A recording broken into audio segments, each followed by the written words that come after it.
Well, welcome to the Startup Espresso. I'm Hall T. Martin, the host of the show, where we talk about raising funding for your startup and the time it takes to have an espresso.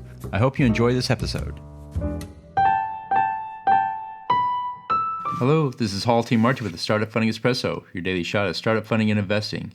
In running an angel group, it's important to provide regular reports to the investors about the investments as well as the state of the group.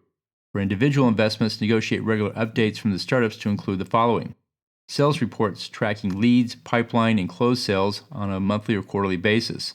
Financials, including income statements for the past month and year to date, as well as cash flow projections. Team changes, including new hires, promotions, and departures. Product announcements and upgrades. Fundraise status if continuing to raise capital. For groups with a fund, provide the following information on a quarterly basis as well: funds raised and deployed to date. A summary of each investment, including current revenue, growth rates, and progress report by the CEO. Exits, including return of capital as well as business shutdowns.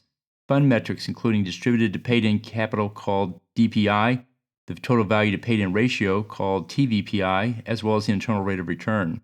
Include the list of portfolio companies with a short summary of each. It's important to set up a reporting structure so the members can keep track of the progress of both individual investments and funds.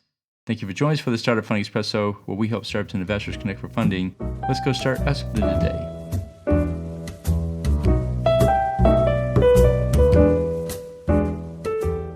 Hall T. Martin is the director of Investor Connect, which is a 501c3 nonprofit dedicated to the education of investors for early-stage funding.